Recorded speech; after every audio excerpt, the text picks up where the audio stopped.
మోకాళ్ళ నొప్పులు, disc problems లాంటి అన్ని సమస్యలకు సంప్రదించండి Homeocare international world class homeopathy 9001175550. Congress party senior నాయకులు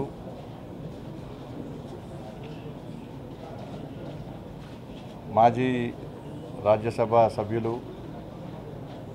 ముఖ్యంగా మా సహచర పార్లమెంట్ సభ్యులు శ్రీ ధర్మపురి అరవింద్ గారి యొక్క తండ్రి గారైనటువంటి డి శ్రీనివాస్ గారు వారి మరణం పట్ల భారతీయ జనతా పార్టీ తీవ్ర దిగ్భ్రాంతిని వ్యక్తం చేస్తూ ఉన్నది.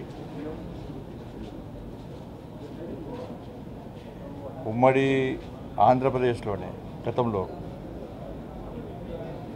అందరికంటే సీనియర్ నాయకుడు, అనుభవం ఉన్న నాయకుడు, అవగాహన కలిగినటువంటి నాయకుడు డి శ్రీనివాస్ గారు చాలా సందర్భాల్లో నేను ఎంపీ అయిన తర్వాత వాటిని కలవడం జరిగింది. మంచి మంచి విషయాలు రాబోయే రోజుల్లో ఏ విధంగా ప్రజాసేవ చేయాలి, ఏ విధంగా కార్యకర్తగా నాయకునిగా ప్రజల్లో ఇంకా తయారు కావాలంటే అనేక సూచనలు సలహాలు ఇచ్చినటువంటి నాయకుడు శ్రీనివాస్ గారు. దాదాపు 4 దశాబ్దాలు రాజకీయాల్లో ఒక చెరగని ముద్ర ఉన్నటువంటి నాయకుడు, చెరగని ముద్ర వేసుకున్న నాయకుడు డి శ్రీనివాస్ గారు.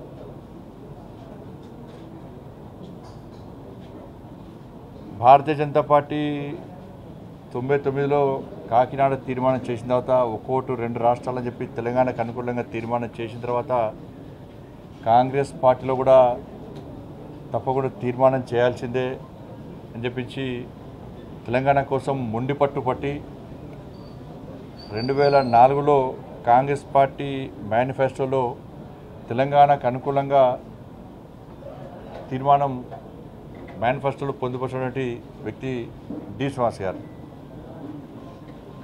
కాంగ్రెస్ పార్టీ ఆది నాయకత్వానికి మీద ఒత్తిడి తీసుకొచ్చిన వ్యక్తి డి శ్రీనివాస్ గారు. కాంగ్రెస్ పార్టీ కూడా సెంటిమెంట్ ఉండే డి శ్రీనివాస్ గారిని రాష్ట్ర పిసిసి అధ్యక్షుడిగా ఉంచితేనే ఆంధ్రప్రదేశ్, ఉమ్మడి ఆంధ్రప్రదేశ్లో అప్పుడు కాంగ్రెస్ పార్టీ ప్రభుత్వం ఏర్పడుతుందని చెప్పి ఒక సెంటిమెంట్ కూడా ఉండే. ఒక రాజకీయ చతురత కలిగిన నాయకుడు డి శ్రీనివాస్ గారు.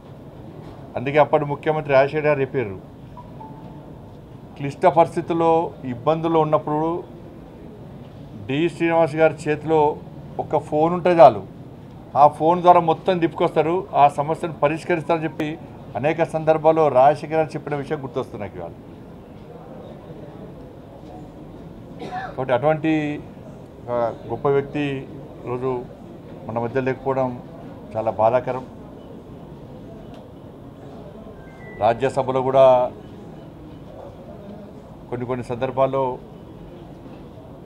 భారతీయ జనతా పార్టీకి అనుకూలంగా వివరించినటువంటి సందర్భాలు కూడా ఉన్నాయి.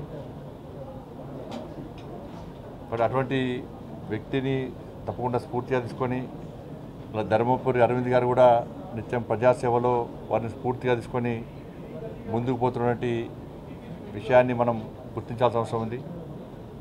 బట్ మాలాంటి అనేక మంది నాయకులను కూడా వారి దగ్గర నుండి మంచి విషయాలు నేర్చుకొని ముందుగా ప్రయత్నం చేస్తాం. వారి ఆత్మకు శాంతి చేకూర్చాలని చెప్పి, వాళ్ళ కుటుంబానికి మనోధైర్యం కల్పించాలని చెప్పి మనస్ఫూర్తిగా ఆ భగవంతుని కోరుకుంటా ఉన్నాను. మరిన్ని వీడియోస్ కోసం ఛానల్ ని సబ్స్క్రైబ్ చేయండి, లేటెస్ట్ అప్డేట్స్ కోసం వాట్సాప్ ఛానల్ ని ఫాలో చేయండి అండ్ లింక్ డిస్క్రిప్షన్ లో ఉంది.